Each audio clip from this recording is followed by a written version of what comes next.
Welcome to BMO's award-winning podcast, Markets Plus. I'm Rick Florjanic, Managing Director and Head of Regional Investment Banking at BMO Capital Markets. In this episode of the Latino Leaders Index500 series, Chad Armstrong, BMO's Managing Director and Eastern Region Head for Regional Investment Banking, leads a panel discussion featuring M&A experts, including Carol Barnhart, Leah Turnbull, and Luis Farr. From ESOPs and private equity to strategic sales or IPOs, their conversation explores the strategic pathways for ownership transition for any business. Whether you're planning a full exit, seeking growth capital, or exploring succession options, this episode offers actionable insights for your next move. Let's listen in. Welcome to Markets Plus, where leading experts from across BMO discuss factors shaping the markets, economy, industry sectors, and much more. Visit bmocm.com/marketsplus for more episodes. Welcome to the Latino Leaders Index500 event here in beautiful Miami. I'm Henry Del Campo, Director with BMO's commercial banking team, really driving our efforts across South Florida. It's a privilege to join my BMO colleagues here tonight and really all of you esteemed executives and partners really to celebrate Latino leadership and innovation. This afternoon, we're going to be taking a dive into a powerful M&A discussion with an exceptional panel here. So I'm very happy to introduce them. First and foremost, our moderator, Chad Armstrong. Chad leads our regional investment banking team for BMO's Eastern U.S., and Chad really plays a critical role when it comes to being a liaison between the commercial bank and our investment banking partners, really across the entire footprint, really helping to drive tactical solutions for our bank customers. And then our panelists, we'll start off with Carol Barnhart. Carol is the co-chair of Greenberg Traurig Miami Corporate Practice. She's a cross-border M&A expert, guiding clients through complex deals and regulatory landscapes across the U.S., Europe, and Latin America. And then we have Leah Turnbull. Leah leads BMO's national ESOP practice and our corporate advisory segment. Leah and her team deliver strategic counsel to boards and C-suite executives on ESOPs, acquisitions, dividend recaps, and ownership transitions. And then last but not least, we have Luis Zaldivar, co-founder and managing partner of Avance Investment Management. Luis leverages decades of M&A leadership from senior roles at Palladium Equity Partners, Univision, and Lehman Brothers. Part of the reason for the panel is to talk to you about kind of what we're seeing, how we're thinking about things, how clients and prospects look at business transition, some of the pitfalls, red flags, valuation. And so maybe with that, Leah, why don't you talk about ways people think about business transitions? Thanks, Chad, and thanks everyone for having me. So first of all, every privately held business at one point or another will have to transition ownership. Either there's a retirement, the business owner wants to pursue other interests, there's a death. It happens to every single company, and especially in today's market where a large percentage of business assets and privately held businesses are held by individuals age 50 and above. But when we're talking about, for today's conversation, we're talking about ownership transition, big picture. So a full transition of ownership. And I would say that falls into two main categories. One is selling to a third party, which could include selling to a financial buyer, such as private equity, or selling to a strategic buyer, such as a competitor or someone else along the supply chain vertical that you're in. The other side is more of what I'll call an internal sale, where you could sell to your employees, such as an ESOP, an employee stock ownership plan. So the benefits of selling to a third party is that it really brings you a partner to the table. So as an example, we had a business owner where if that business owner left, that company would essentially cease to exist. They were extremely critical to the success of the business, and he didn't build that bench and that next level of management. And so he really needed to sell to a third-party buyer. He ended up selling to a strategic because he needed a firm that had its own CEO and CFO and back office support so that the company could continue as a going concern. In other situations, businesses need a financial partner, right? Like they may need that increased balance sheet and scale. And so maybe selling to a private equity really helps them. It's a way to really take your business, or can be a way to take your business to the next level. And then on the ESOP front, because we see them more and more, at least talked about, but also very much misunderstood, On the ESOP front, the two words that resonate with business owners that sell to an ESOP are liquidity, which you can obviously get by selling to a third party, but also legacy. This is their baby. They built it from the ground up, and they really want to provide for their employees and their communities. So an ESOP allows you to continue the same strategic plan post-transaction as it did pre-transaction. But it's really important to note that an ESOP is a great ownership transition tool. It's not a management transition tool. You're not getting that partnership. You're not getting that uptick in governance or expertise from an ESOP. It's just a trust buying the company. And so it really depends on how is that business structured today? What are their goals and objectives to decide what's the right path going forward? How do people think about that right path, and what are the steps they take? When do they start thinking about it? Who do they talk to figure out what makes the most sense for them? Yeah, so it's a very iterative process, I would argue, and it takes time to figure out what is the right path. So like step one for any company that's thinking about ownership transition or what's next for their business, I think it's really critical to be honest with yourself and write down what are your priorities for yourself personally and what is that timeline? What are your priorities for your company and what is that timeline? And then how do your employees fit into that calculus, right? Because if you are somebody that's like, I want to go drink margaritas on a boat and never think about this company ever again, I'm with you, but don't sell to an ESOP, right? If you're somebody that's 50 and you have 15 more years to hang out in the business or 10 more years, and you really want to take it to that next level, maybe an ESOP's the right path. And I think it's really important to get buy-in from all of your trusted advisors, from your tax advisors, from your wealth advisors, from your board of directors. So like, I know I've talked to a lot of businesses where valuation is always a big factor, and we'll talk more about valuation, but some of these companies or business owners think there's a lot of more upside for their company, and they can take this $10 million EBITDA business to an $18 million EBITDA business. If that's true, you need to ask and work with your board to be like, do we have the potential acquisition targets? Do we have the expertise in-house to manage these acquisitions? Can we integrate them? Can we realistically get to that $18 million? And if the answer is yes, and if it fits within your timeline, yeah, you should wait, grow the business, and then sell as an $18 million business instead of a $10 million business.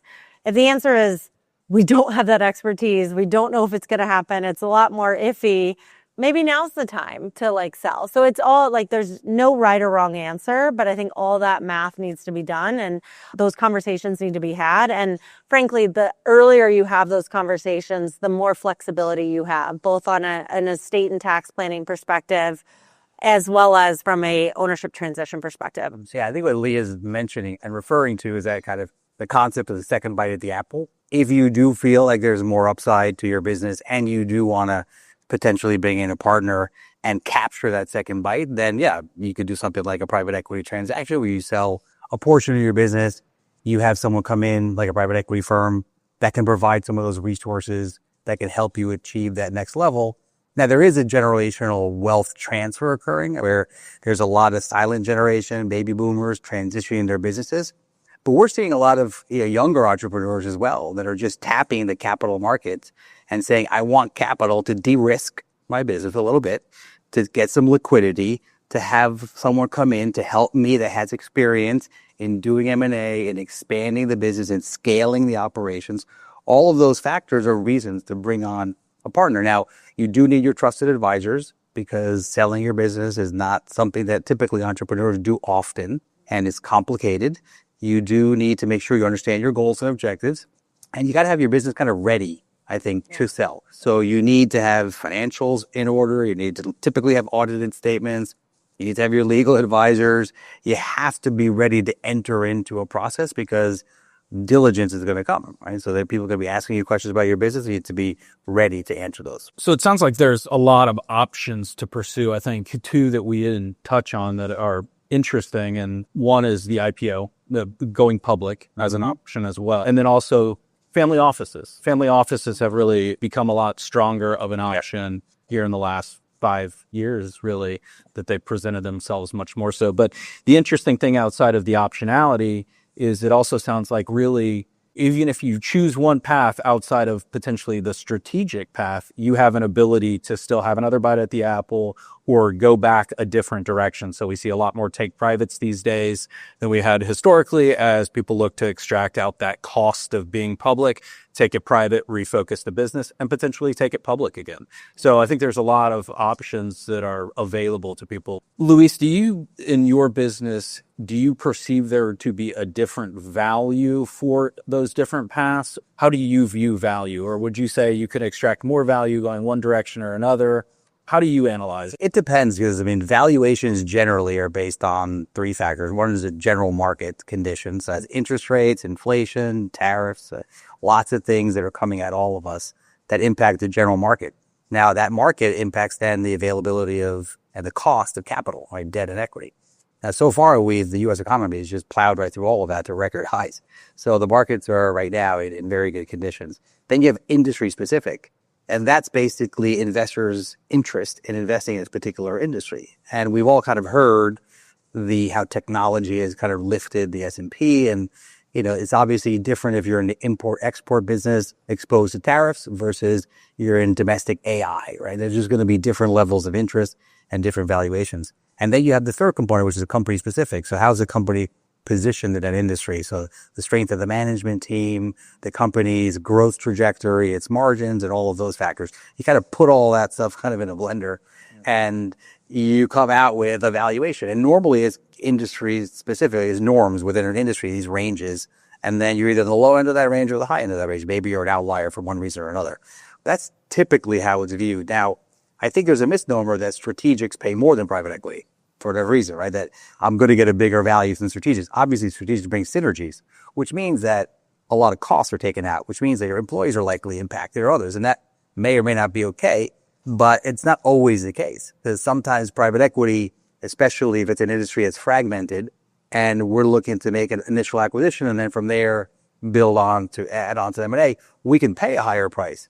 We can pay a higher price because then we could average down over time as we're building that up. So it's not always that one's going to be more than another. Now, I think ESOPs are generally lower on valuation, but longer liquidity, but there's better tax implications, right? So on a net basis, it could all kind of even out. The markets are pretty efficient generally, but it's not one over another usually. And I'll just say, there is that misnomer that ESOPs pay less. And in theory, ESOPs should pay in line with what a financial buyer would pay.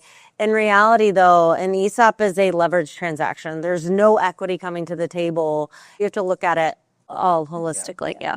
You mentioned compliance controls. I think, Carol, you probably see a lot of difficult situations with two businesses coming together and not having that figured out and having to help them work through. Maybe speak to that a little bit. Not only compliance controls and everything you just said. I've seen so many transactions either die or be put on hold until they get their stuff together. Obviously, we help them, consultants help them. But from a compliance perspective, having a robust compliance program, and you don't have to be perfect day one, but having at least the roadmap and having the culture top down is really important. And all our private equity partners that we work with, say, please at least have the understanding of how important it is. It has to be something that's pushed top down. It can't be just someone, that's the compliance lady, make sure you do whatever she says. There has to be buy-in, controls, the client's operations, how they're run, how they're structured, their books and records. Usually you have contracts all over, sole source, you have one supplier that supplies all your cotton and you're a cotton manufacturer. That's a problem. So those type of areas are the ones that we try to get them organized ahead of. And the time to do it is when you start thinking, I need some capital, or I need to get better, or I want to take the next step. When you start thinking about that, that's the time to organize your stuff. So that when people like you come in, you're essentially an open book and say, this is my business, this is how I operate, these are my controls, and these are my compliance, and these are my customers, et cetera, et cetera. It doesn't have to be perfect. Yeah. We're investing in privately held companies and founder-owned business. We get it. I come from a family business, restaurant business, and there's I've seen it all throughout the years. But you want to make sure that there's an openness, there's a transparency, that there are steps that you can take that are relatively lower hanging fruit. Because again, there's an asymmetry of information. You've been running your business for 30 years. We met you 6 weeks ago. So we're going to try to come in and then evaluate your business and then put capital behind you. That's a big responsibility. So we will need to make sure that there's enough boxes checked. If you have a good set of advisors, most of us can get around those things and can find solutions. But if you try to finagle it or say this is not important or do your own little, that's when there's no trust. Yeah, you break and if that there's trust, no trust, then there's no deal. The deal's dead. Yep. Taxes and trust. So it sounds like the market's hot. M&A is active. So if you're considering something, get out in front of it early, hire sound advisors that can help you. You got lots of options to think through and really a lot of opportunity to kind of pursue the right type of partnership to help you transition with whatever your strategic objectives are. And as a matter of time, right now, it's the time. It's quite hot. I think Q4, a lot of my clients put things on hold or everything's off of hold and everything's go, and I want to close before the end of the year. There has been a pent-up demand, and that's kind of coming because people see that people are talking a lot about all these different uncertainties, which some of them are behind us, but there's always going to be some level of uncertainty. And again, I think it's industry specific. Yeah. So I don't think it's go for everyone. I think there's going to be some pockets that it might be wait, or prepare, and then go. You can't time everything perfectly, but there are going to be some times where it's better than others. Well, thank you so much for your time. Thanks for listening. You can follow this podcast on Apple Podcasts, Spotify, or your favorite podcast app. For more episodes, visit bmocm.com/marketsplus. The views expressed here are those of the participants and may not necessarily represent those of BMO Capital Markets, its affiliates, or subsidiaries. For BMO disclosures, please visit bmocm.com/podcast/disclaimer.